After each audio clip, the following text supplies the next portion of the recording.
C'est avec un réel plaisir et un profond sentiment de responsabilité que je prends la parole aujourd'hui à l'occasion de notre Assemblée générale ordinaire. Permettez-moi tout d'abord de souhaiter la bienvenue à chacun d'entre vous. Votre présence témoigne de l'intérêt que vous portez à notre amical, mais aussi de votre engagement constant pour la défense de nos intérêts communs et le renforcement de notre solidarité. Chers membres, l'Assemblée générale constitue un moment privilégié dans la vie de notre organisation. Elle est à la fois un cadre de retrouvailles, de bilan, de réflexion et de projection. C'est ici que nous faisons le point sur les activités menées, que nous évaluons nos actions et que nous définissons ensemble les perspectives d'avenir. Au cours de l'année écoulée, notre amicale s'est efforcée de remplir ses missions avec sérieux et détermination. Plusieurs activités ont été réalisées, notamment une réunion de bureau organisée, des visites et soutiens à certains de nos membres, en grande partie à l'occasion de pays.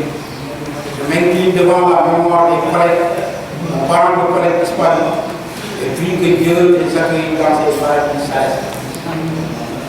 Je réserve l'exhaustivité des activités à la présentation de la d'activités dans ce moment.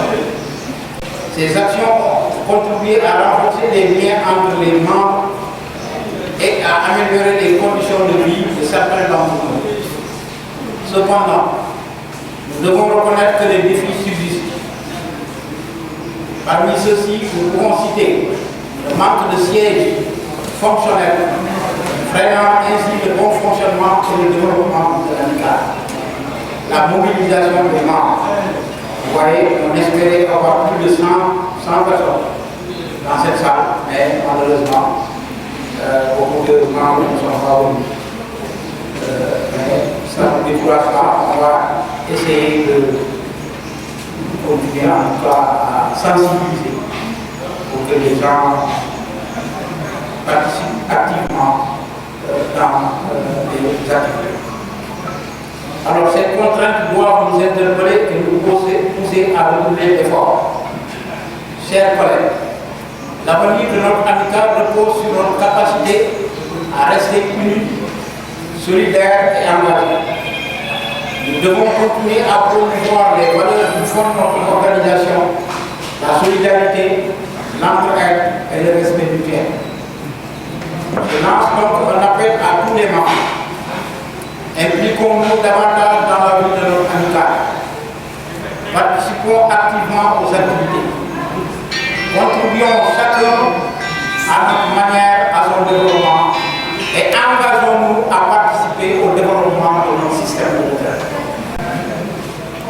Avant de terminer, je voudrais adresser mes sincères remerciements aux autorités de l'IPRES, en l'occurrence M. le Président du Conseil d'administration et le Directeur général, pour leur soutien constant à travers la subvention que nous recevons chaque année.